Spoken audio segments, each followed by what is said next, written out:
So I've been reviewing all of the no-code AI capabilities, and I wanted to give you some insight as to what I found in Framer, who have kindly sponsored today's video. They've introduced Workshop, which is basically giving you the ability to build code components, but with the help of AI. So I've got my website here for a service that I'm offering about building internal tools and things like that. Now, I want to test this in 3 ways. So I've had designed here a background, a hero thing that I want to animate and make it look all cool. Probably have this warbling or something like that. I think you get the picture. So there's a very visual thing that's quite complex that I want to try and see if the AI code component builder inside of a Framer can actually handle. Then I've got a cookie banner that I want to add, and I want to see if this can handle actually blocking the cookies and things like that from Google Analytics. So a very functional code component dealing with APIs and things like this.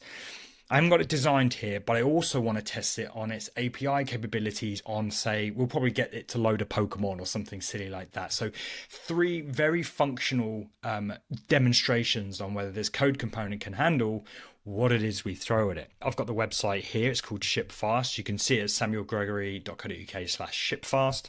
And under code, you've got the new with AI feature. It's a little bit understated, but it's there and it works. So we get this new workshop window that opens up, and you've obviously got some presets here. But if you click these 3 buttons, you can also select the model that you want to choose. Now, various models will have different strengths and weaknesses, and it will be up to you to decide which one's right for the job at hand. But we can actually upload images here. So what I'm going to do is I'm going to upload this banner and give it a prompt of like create this cookie banner that fixed to the bottom right of the page. When the user clicks accept, only then are they tracked by Google Analytics. If they reject, it is never loaded. Now let's go to analytics, and under data streams here we've got the measurement ID. So GAID, pop that in there, and let's kick that off. So here we go. We have something that looks pretty similar. So we need the cookie icon. It's not followed the cookie icon. That could be like an SVG that we could add. But the font looks good. We need more rounded corners on the buttons. So let's do that. More pill shape on the buttons. Frosted background, no color. And border, do we allow border? It's fine. Border point blue. Allow to change. And I will upload. Let's go. I was going to remove the SVG, but let's kick that off, see where we get to, and then test whether the actual GA functionality works. Cool. So what I'm going to test is if we go into our code here, we can actually change the styling. I'm going to add my own SVG here from Framer. So if we take the cookie, copy that, paste it in, and we're looking good there. What I also want to check is if we look down here, we can see we've got load Google Analytics, which adds a script tag to the page with the measurement ID, handle allow. This should technically then be bound to the allow button, which it is there. And then we've got allow decline, which just sets the local storage. So everything's set up there, which is cool. We publish this. Cookie banner there.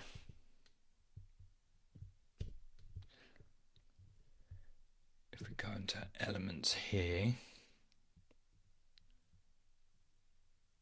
Allow. So we saw something change in the head. We search Google Tag Manager, and you can see it's been bound by there, which is exactly what we want. There's a little bit of work to be done on the styling. I tell you what, I would like to check as well is now that it's accepted, it should just allow us to load. So local storage cookie consent, we load the analytics, so it's actually done all that for us. So that's check one. Again, a little bit of updates needed for the styling and whatever, but it's passed the test. Now let's add a new AI element, and we hit here, go to new component. Sonnet is probably fine here. Make a little widget that fetches Bulbasaur from is it PokéAPI? PokéAPI.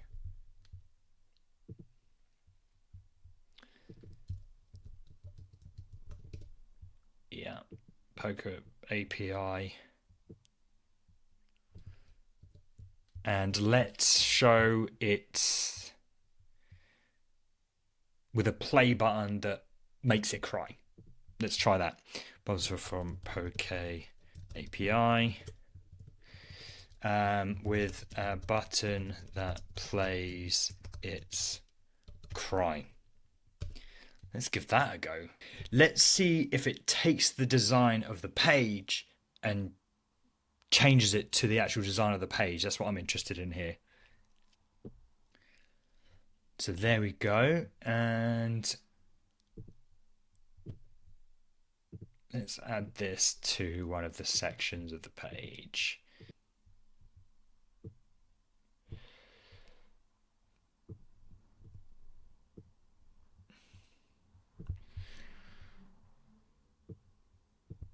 Nice. So it loads Bulbasaur. It's playing it. Trust me, it's playing it. Nice. That is a 100% necessary and useful component to have on my landing page. But you can see you can start to get to do more advanced things with APIs and stuff like that. Now, you can see here I've had these background hero images designed up. What the true test will be now is if it's able to take these designs and actually make them into what I want. So I've got these hero background images here. Let's give these a go. In Framer now, I'm probably going to try and get this background image.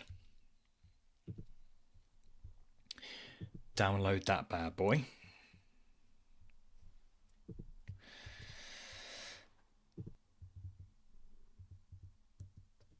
And I want to create an animated Three.js orb that responds to mouse overs. Behind that, a wave grid that waves, moves independently. I can spell. I think that's kind of good to go. Use uploaded images as inspiration. So let's give it a go. Interactive orb grid. So it's going to go and generate. You can see it's generating here. Let's put it in the actual thing. And if we play that, we've got something going on. I think this will take a little bit of work. So maybe what we do is do them both completely independently. So we've got one layer that's the orb and then one layer that is the background. But we're getting there. For something that took 3 seconds, we're getting there.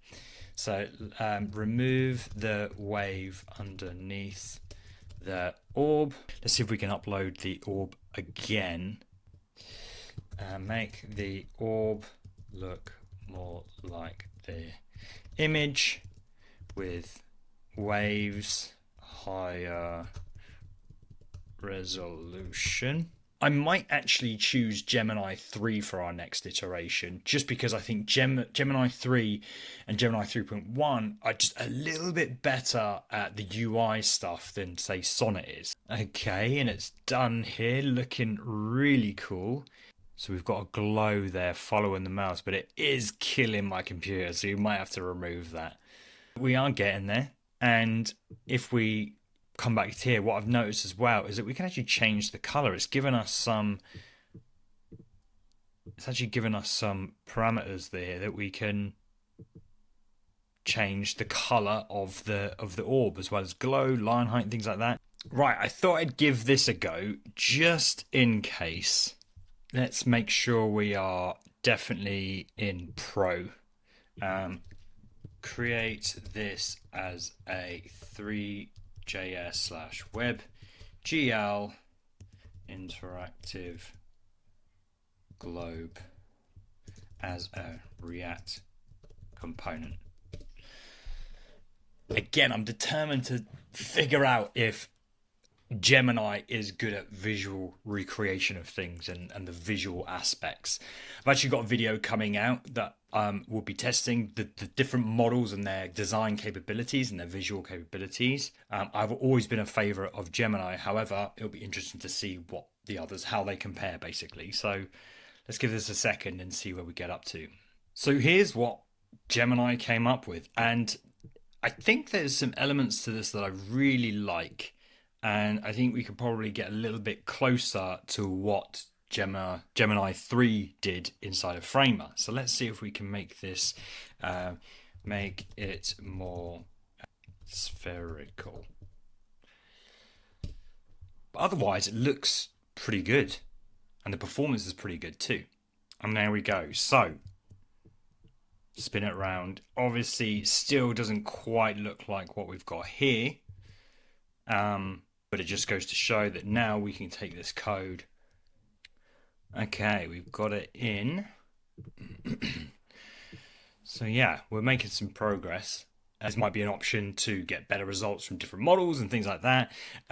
Just transferring it as a React component and building it up from there. In some ways, you could probably go back into Framer. I mean, it's just reading the file, asked for changes once that's in there now, so there's no reason why this wouldn't just read the newly created file that we've done and actually edit it from there. So you can see it struggles a little bit with, especially with the design stuff, which might actually be something you want because you want to actually use Framer itself to do the design. It's more the heavy lifting, the functionality side of things, which is obviously very capable of doing that, but it's the design aspect that's a little bit, it's not quite working there, that will take a little bit of tweaking. But the good thing is you can obviously go into the code, you can go create the code elsewhere and copy it into the Framer, the code component. You can obviously bind inputs and things like that to manipulate what's going on inside of the code component.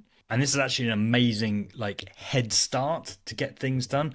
What I do really want to see is the ability for it to, as I say, consider the design of the page, know what fonts you're using and things like this in order to design the component. But again, with the Bulbasaur one,